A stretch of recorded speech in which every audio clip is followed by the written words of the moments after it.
Hello, happy people, and welcome to your Moment of Zed, the YouTube channel dedicated to the most beautiful car in the world, the BMW Z3, or as the folks in Wrexham call it, the Z3.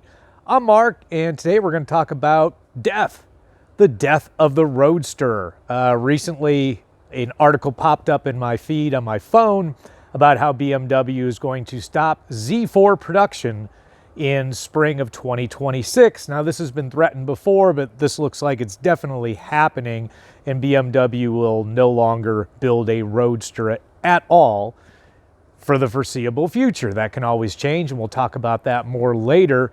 But what I want to explore today is why that happened, how we went from a world where at one time multiple manufacturers offered Roadsters to a world where basically we're going to be down to more or less one. And that's, of course, the original Roadster that brought back the Roadster craze to modern cars. By the way, there's some arguments about what exactly a Roadster is. In 1916, the Society of Automobile Engineers defined the Roadster as an open car seating 2 or 3. It may have additional seats on running boards, which would be interesting, or in rear deck, like a rumble seat. Additional seating in the rear deck was known as rumble seat or a dicky seat. The Roadster is still defined as an open car with 2 seats, and many manufacturers offered Roadsters, including Ford with their Model T. Now, of course, purists argue that if you have a top at all or side windows, you are not a Roadster. I'm going to take the Roadster in the modern definition as a 2-seat convertible. And of course, again, purists would say that's just a convertible, not a Roadster. But my car has side windows, and so does yours, and I call it a Roadster. And you know how I know it's a Roadster?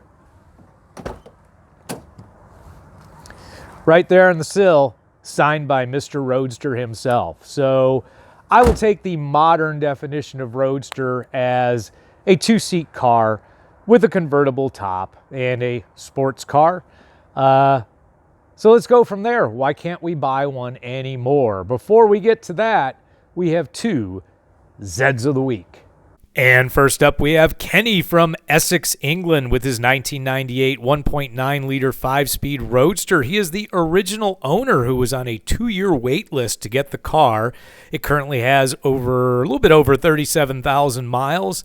He says it is all original with the hardtop. He has a hardtop for it. In the future, he plans on keeping it all original. This last picture is his car at the Morgan factory, and I failed to mention it during this video, but Morgan still makes Roadsters, and they are BMW powered. I assume Kenny must live near the factory. Very cool. Next up is Eddie from Louisville, Kentucky, with his 2000 2.5-liter Roadster, who he just bought from his neighbor who is downsizing. So Eddie is the second owner. It has just under 100,000 miles. He has updated the stereo and wheels. Next up is the cooling system and suspension. Welcome to the club. Congratulations. That is a beautiful car. Thank you so much, gentlemen, for sharing your beautiful cars. If you'd like to see your car on Zed of the Week, please follow the easy instructions in the description below. Now let's talk about Roadsters.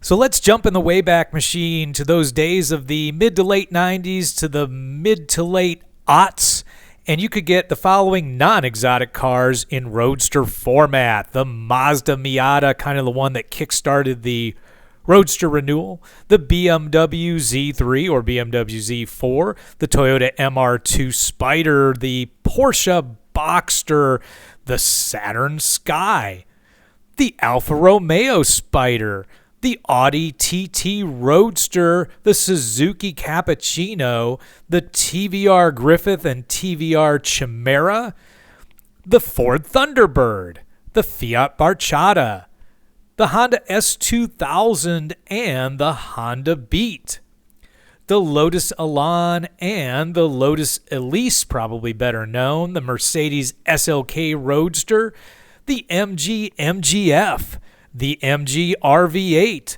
the Nissan 350Z Roadster, the Opel GT, the Pontiac Solstice, the Renault Spider, and of course the venerable Chevrolet Corvette. So why is it, with the exception of a couple of these models, are none of them produced anymore? Well, when I look for a group of people to blame for anything I don't like, I choose the millennials. But seriously, millennials are our biggest generation, at least in this country, and they're our biggest car buyers right now, and they are building families like folks do in their 30s and 40s, and obviously a Roadster is not practical for a growing family with all the stuff that a family needs to haul around when they're going on trips together. So simple demographics are kind of dooming the Roadster, and that might be the biggest reason why. Another issue with Roadsters or convertibles in general is the price and the price of manufacture and the price manufacturers have to charge to make a profit out of a low-volume vehicle. Now, everything's expensive nowadays, but a new BMW Z4 will set you back between $60,000 and $80,000. Why is that? Well, of course, you're paying a premium for something that's more expensive to manufacture because the frame has to be reinforced. The convertible top has a bunch of apparati in them to make them work that the normal car wouldn't have. They're low-volume vehicles, so the manufacturers need to charge more for each one to get profit out of them.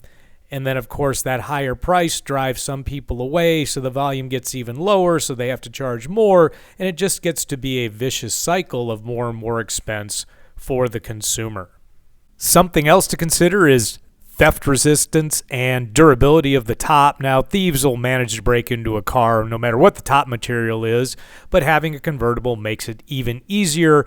There are certain neighborhoods that unfortunately I will not park my car in because it's a convertible, that if it were a hardtop, I would probably trust it at least more. So that's a limiting factor for some people. And then as far as the top durability goes, obviously convertibles are much more prone to leaks and other damage than normal metal tops. So that's something else to consider and is something else kind of against Roadsters and convertibles in general. Next reason, the rise of the sunroof, especially the oversized sunroofs we see in a lot of the very newer cars that are quite large and very open air. Now, I don't consider it the same as taking the whole top down, not even close, but I'm looking at it through an enthusiast's eye, and the way most people deal with cars is not the way we think of cars. So the sunroof may be a reasonable replacement for many instead of the Roadster convertible top. And last but not least, a change in culture. Now, car culture has been central to the last, I'd say, several generations of youth culture. But today's kids are not into cars as much as they used to be. I see this as a high school teacher on a daily basis, whereas my generation, Gen X, would run out on their 16th birthday to get a driver's license. This newer generation isn't as into cars. Many kids aren't even getting their licenses before they leave high school. They're more interested in the latest phones or video games or other electronic doodads that, of course, we use too, but it's not central to our existence.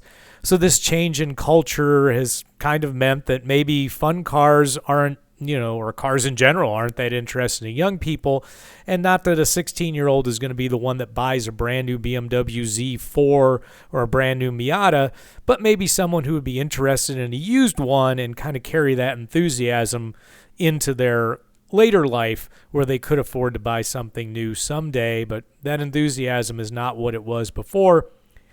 Culture changes whether we like it or not. So folks, what does the future hold for Roadsters? Well, probably the best known current Roadster that's still going to be offered is the Mazda Miata. Sales are actually up this year in the first half of the year, 32%. They sold about 6,000 units in that time. Now compare that to their total sales, which is like 255,000. It sounds a little bit less impressive. With that said, BMW probably sold around 1,000 Z4s in the same time frame. So looks like the Miata will be around for the foreseeable future. I believe you can still get a convertible Corvette. And of course, there are various cars. I don't really know that much about exotics, but I suppose Ferrari, Lamborghini, you can probably still get a two-seat convertible somehow. But let's face it, most of us aren't going to be able to do that. So for most of us, if we want a brand new Roadster, you got to get it now and pay BMW like 80 grand for it. Or for about half that, you could have a brand new Miata. I'm going to keep this guy running. And other possibilities for future Roadsters, well, Tesla supposedly was going to come out with a new Roadster if you're interested in electrics, but that's a back burner project now. You can still put a $50,000 deposit and be the first in your neighborhood to have a new Tesla Roadster, but again, even their front burner projects tend to be years behind. They like to overpromise and underdeliver, so I wouldn't hold your breath on that Roadster anytime soon from them. Could BMW, since we're BMW owners, could they come out with a new class, as they call the new class of cars? Could they come up with a new Roadster based on those common underpinnings? They've been asked, and the executives said it's feasible, which means it can be done. Will it be done for potential sales of maybe a couple thousand cars a year? Who knows? My thought might be no, but you never know what's going to happen. Are people interested in EV Roadsters at all when EV sales are pretty flat or down year over year recently? Who knows what the future holds? If I knew, I'd run over to the convenience store right now, buy that lottery ticket, and I'd put a $50,000 down payment on a new Tesla Roadster. No, I wouldn't. Anyhow, if you found this content valuable, please crush that like button. And until next time, remember, friends don't let friends drive boring.